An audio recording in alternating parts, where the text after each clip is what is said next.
If you want to understand why those dark circles keep appearing beneath your eyes, do not look at how many hours you slept last night. Do not look at your eye cream or your pillowcase. The answer lives in an organ your doctor rarely mentions until something is already going seriously wrong. And today, my people, that is exactly where we are going. Those shadows beneath your eyes are one of the most quietly overlooked signals the aging body sends. They are not cosmetic. They are not the harmless result of a bad week. They are your system raising a steady, patient alarm. And when that alarm goes unheard long enough, the problem underneath it deepens. The frustrating reality is that most doctors do not bring this up because there is nothing to prescribe for it. Rushed appointments move past it. There is no pill designed to address what is actually happening. What moves the needle here lives in the kitchen, in the garden, in practices handed down through generations of careful observation. If you or someone you love has been brushing those shadows off as an inevitable part of getting older, I want you to stay right here. My name is Salori.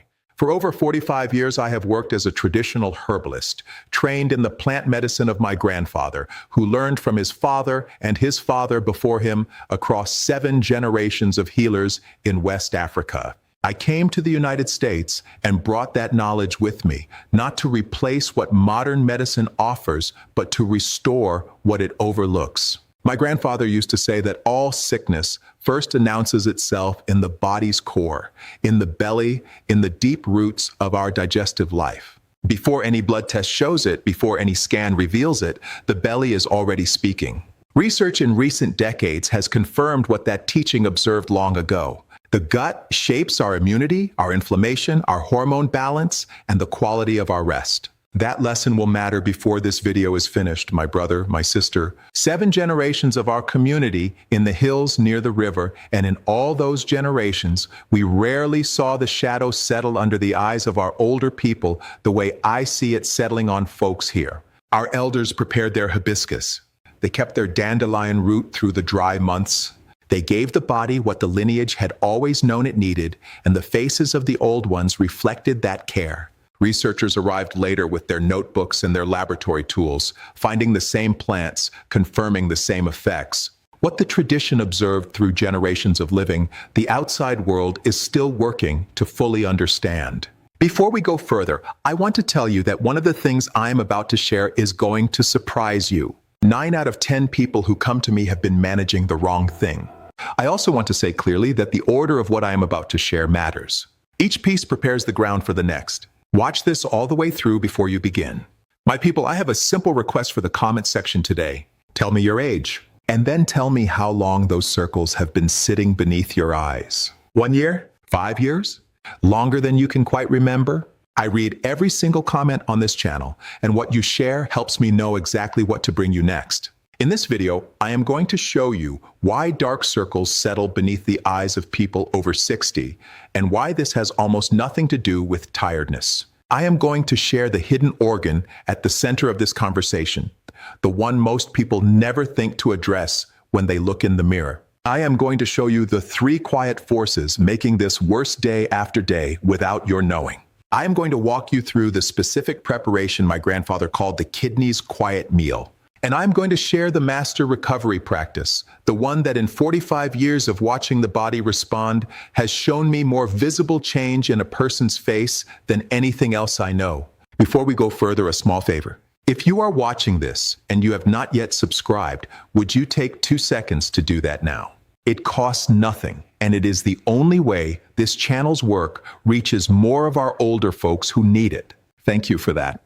Let me begin with what you are experiencing, because I want you to feel understood before we go deeper. The darkness beneath the eyes of a person over 60 is not imagined, and it is not something to simply accept. Many folks I speak with describe a puffiness alongside the shadow, a heaviness behind the eyes, a tiredness that sleep does not fully resolve. Some notice the skin beneath their eyes feels slightly thin or cool. Others find the shadow deepens in times of stress or after eating poorly for a few days.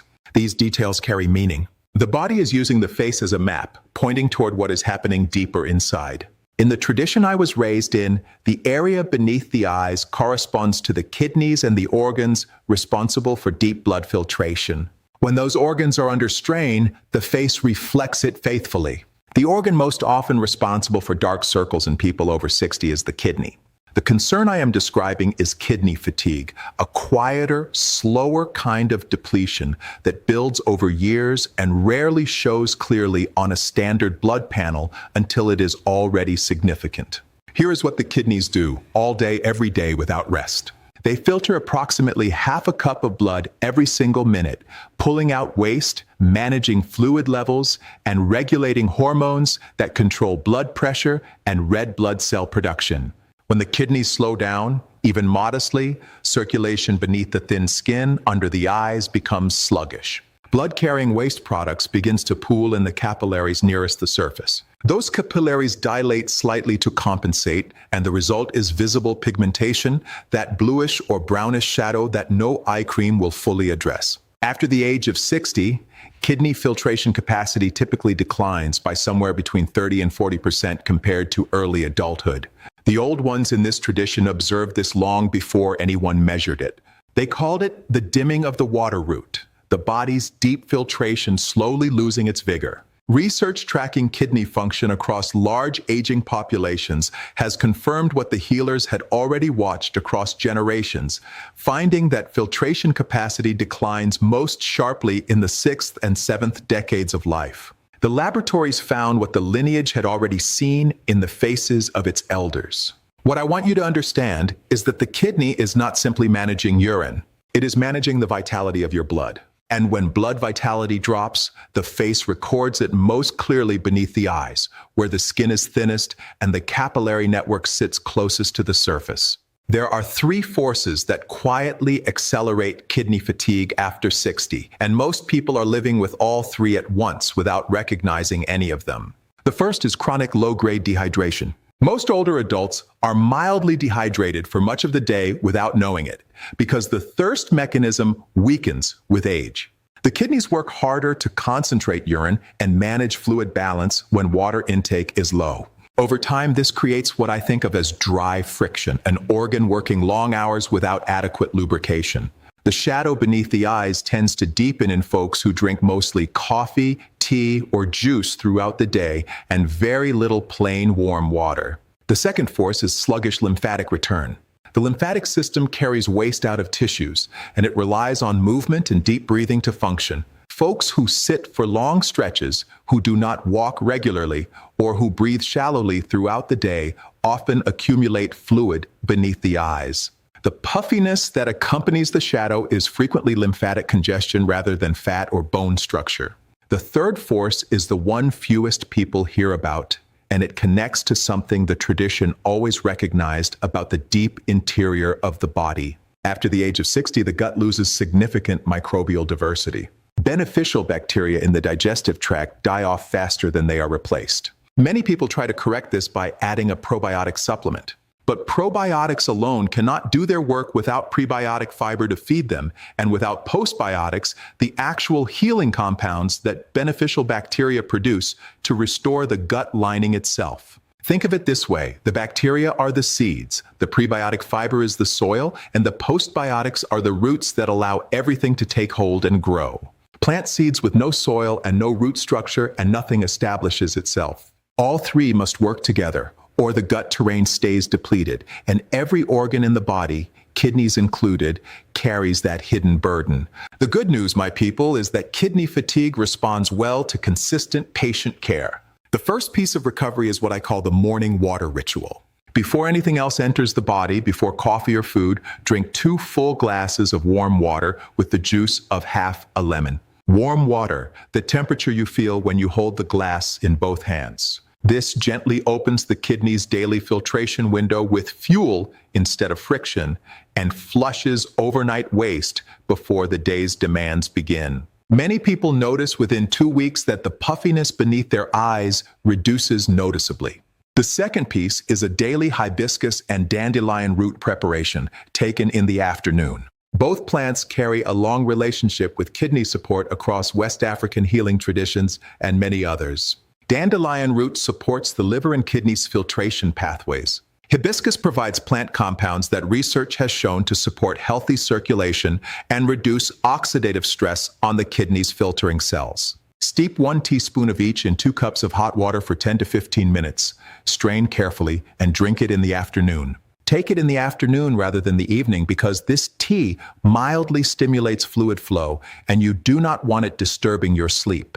A word of care: if you are on blood pressure medication or blood thinners, please speak to your doctor before adding hibiscus to your daily routine, as it can interact with certain medications. Now, I want to pause here for a moment because among all the people who reach out to me on this channel, one particular question keeps coming. My people want to know whether there is something they can take daily to support the gut terrain we have been discussing, the 3-part work of prebiotics, probiotics, and postbiotics together without swallowing a capsule every morning. I have been using and recommending a product called BoochBod. It is a kombucha gummy, not a pill, which our older folks tend to appreciate greatly. It combines prebiotic fiber with lactospore, a clinically studied probiotic strain, and postbiotics LM-Thaunin-4, a clinically studied postbiotic that helps restore what the gut lining needs to actually function. It also contains dandelion root and slippery elm, 2 plants that healing traditions like mine have relied on for as long as memory reaches. Over 30,000 people are already using it, and the link to learn more is waiting in the description below this video. And of course, please speak to your doctor before starting any supplement, particularly if you are managing kidney conditions or taking other medications. That counsel does not change. And now we arrive at the most important piece of today's conversation. This is the one I have been holding for last, because in 45 years of watching what the body responds to, nothing has shown me more visible, lasting change in the face of a person over 60 than what I am about to describe.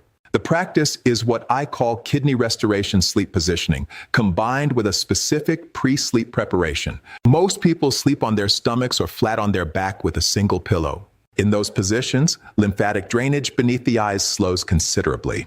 The kidneys, which do much of their restoration work between 10 at night and 2 in the morning, are often compressed against the mattress in ways that limit their function during precisely the hours they need most to work freely. The tradition knew this and built it into the way our elders rested.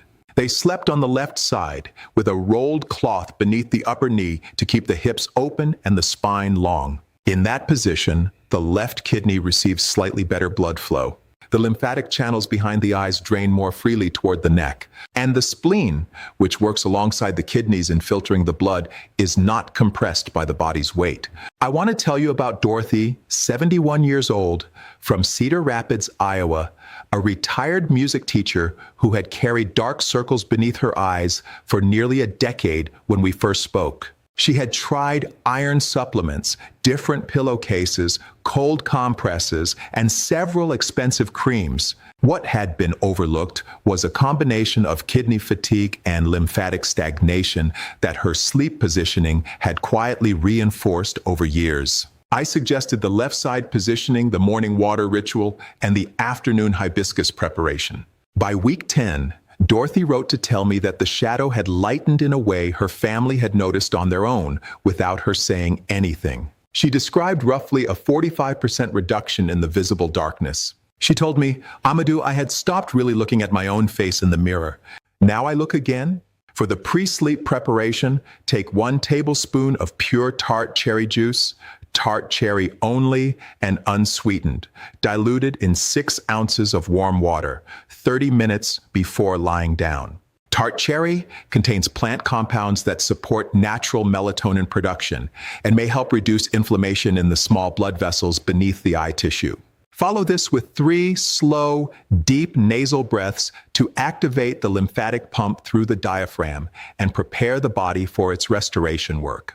Research following adults over the age of 65 across an 18-month period found that side sleeping significantly improved the body's capacity to clear waste from brain and supporting tissues compared to back sleeping. The old ones did not need a study to know how to rest. The tradition had built this knowledge into daily life across generations, and the researchers arrived later to confirm what the lineage had already lived. This sequence, left side positioning, the tart cherry preparation, and 3 slow nasal breaths before sleep, done consistently for 30 days, is where I have seen the most meaningful and lasting improvement in the under-eye shadow that my people bring to me. It targets the kidney's restoration window directly, supports lymphatic drainage, and allows the body to do the repair work it has been trying to do for years. After 45 years of watching what holds over time, I want to share a few things most people overlook. The first is about the timing of hydration. Drinking most of your water between waking and 2 in the afternoon gives the kidneys the window they need to process it before the evening restoration cycle begins. Drinking large amounts after 6 at night pushes filtration work into the hours the kidneys need most for repair. Morning hydration and evening hydration are not the same thing, and after 60, the difference matters considerably. The second is about moringa leaf. 1 teaspoon stirred into warm water each morning supports healthy iron utilization in older adults, a benefit documented across research in multiple traditional medicine contexts. Iron-carrying red blood cells become more fragile with age, and their fragility contributes to the pooling beneath the eyes. Moringa has been part of West African plant medicine for as long as memory holds. It does not argue with the body. The third is about the wrists, not the face. Many folks splash cold water directly on the skin beneath their eyes, hoping to tighten the tissue. In the tradition I was raised in, healers cooled the pulse points at the wrist for 30 seconds upon waking. This gently stimulates circulation in the face and neck through the vascular network without disturbing the delicate skin beneath the eye directly. Gentle, consistent, patient. 3 mistakes I see again and again among folks working on this. The first mistake is reaching for iron supplements without addressing absorption first. Many people associate dark circles with anemia and immediately add iron, but iron that the gut cannot properly absorb does not reach the red blood cells it is meant to strengthen. It can also irritate the gut lining when taken without the right foundation in place. Before adding iron, ask why absorption is low. That answer almost always begins in the gut terrain. The second mistake is treating cold compresses as a long-term strategy. Cold compresses reduce swelling temporarily by constricting blood vessels, but they do not address why those vessels dilated in the first place. The shadow returns within a few hours because the underlying cause has not been touched. It is like mopping a flooded floor without turning off the tap. The third mistake is stopping too early. Many folks feel improvement in the first 2 to 3 weeks and assume the work is done. The kidney's restoration is slow. It took years for this fatigue to accumulate. 2 weeks of care is the very beginning of the conversation, not the end of it. Give this work 3 full months before you assess what has changed. My people, let me say something now that I want you to carry with you after this video ends. What we have been discussing today is not about the circles beneath your eyes. It is about your mornings, your presence at the table, the energy you carry when your grandchildren come through the door, the independence you have spent a lifetime building and protecting. The kidneys have been filtering your blood quietly for decades without asking for much in return. A little warmth, a little water, a little rest offered in the right position. It is never too late to give the body what it has been waiting for. I have sat with people in their 70s and early 80s who had stopped believing that this kind of change was still available to them.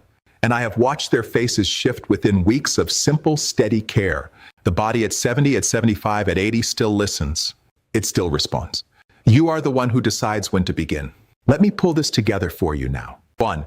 The shadow beneath your eyes after 60 most often reflects kidney fatigue because the kidneys filter blood through capillaries beneath the thinnest skin on your body. And when filtration slows, the face is the first place to show it. 2. 3 forces deepen that fatigue day by day. Chronic low-grade dehydration, sluggish lymphatic flow from too much sitting, and a depleted gut terrain that leaves the whole body, kidneys included, working against a hidden drag. 3. The morning water ritual. 2 full glasses of warm lemon water before anything else opens the kidney's daily filtration window and begins the day with fuel rather than friction. 4. Hibiscus and dandelion root tea taken each afternoon supports both the kidney's filtration pathways and the health of the small blood vessels whose condition determines how much shadow the face carries. 5. The master practice. Left side sleep positioning combined with the tart cherry preparation and 3 slow nasal breaths before sleep targets the body's peak restoration window and is where, in 45 years of this work, I have seen the most meaningful change begin. If this conversation brought you something useful today, I want to ask 2 things of you. First, subscribe so that next week's teaching finds you. Second, share this with one person who needs it. Your spouse, your oldest friend, a sibling who has been living with those shadows for years and does not know where to begin. Leave me a comment below. Tell me which piece of today's teaching you are going to start with first. I read every single comment on this channel and I look forward to hearing from you. If you would like to take a closer look at BoochBod, the link from earlier is waiting in the description below whenever you are ready. Go well, my people. I will see you in the next one.